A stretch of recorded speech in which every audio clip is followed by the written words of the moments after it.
Tony Judt fue uno de los historiadores más importantes del mundo en las últimas décadas del siglo XX, hasta su muerte en agosto de 2010. Su obra historiográfica es sorprendente, tanto por su dimensión como por su calidad.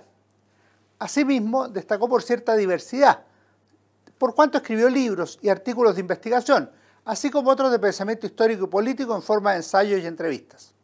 Su obra Posguerra, una historia de Europa desde 1945, publicado por Taurus en 2006, no solo es completa, sino que está muy bien escrita y muestra su gran capacidad de interpretación.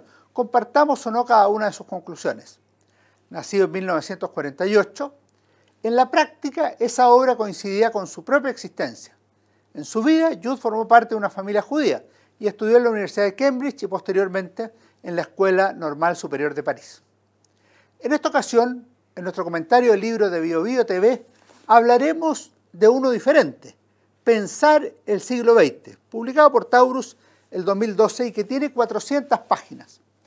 Es una obra notable, escrita en forma de entrevista, que le hace el también historiador Timothy Snyder, el autor de Tierras de Sangre, Europa entre Hitler y Stalin, ese gran libro publicado el 2010 por Galaxia Gutenberg, y de muchos otros importantes trabajos, en la que ambos avanzan sobre la vida y obra y pensamiento de Judt, en un esquema que es a la vez cronológico y temático.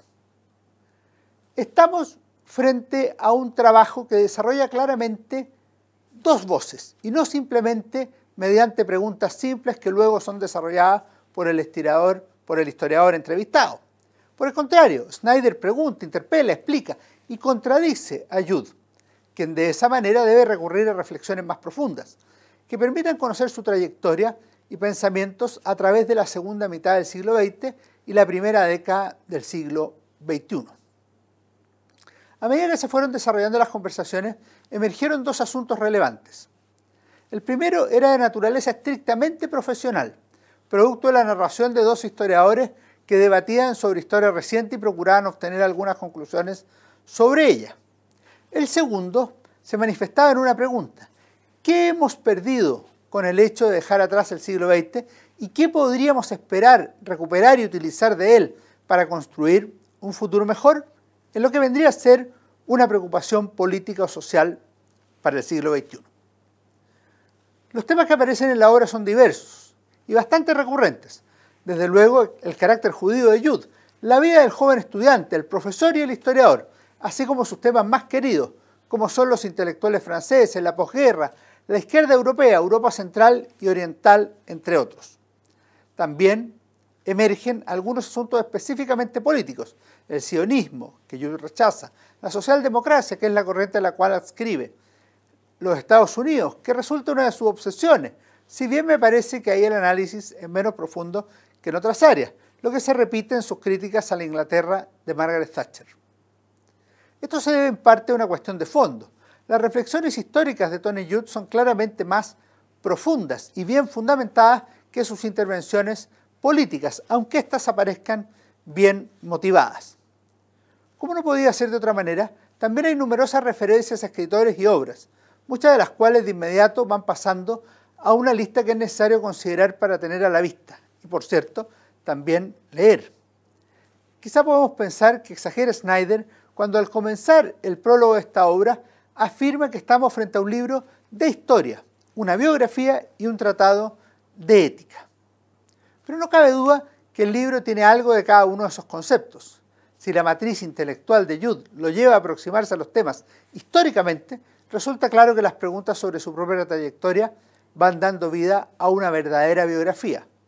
A ello se suma que, ante la complejidad, los odios y los dramas del siglo XX, las reflexiones del historiador son mucho más que una expresión desprejuiciada y pasiva sobre lo que fue esa terrible época, pues también se aprecia una preocupación sobre la forma de enfrentar el siglo XXI.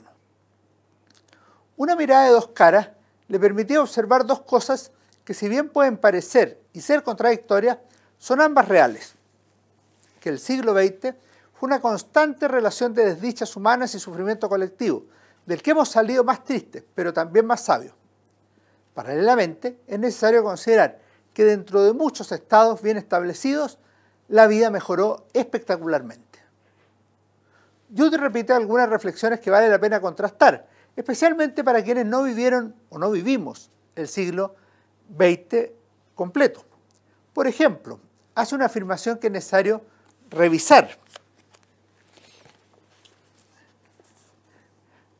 Nunca hemos perdido del todo la sensación de que, como el propio Erich Hobsbawm probablemente habría subrayado, no se puede entender por completo el siglo XX si en algún momento no compartiste sus ilusiones, y la ilusión comunista en particular.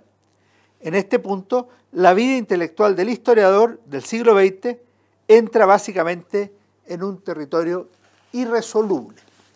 Me parece que el tema va por otro lado, y tiene que ver no solo con quienes vivieron en el siglo XX como Jude, sino con quienes quieren comprender esa época apasionante y dramática, habiendo nacido a fines de esa centuria, procurando historizarla desde el siglo XXI.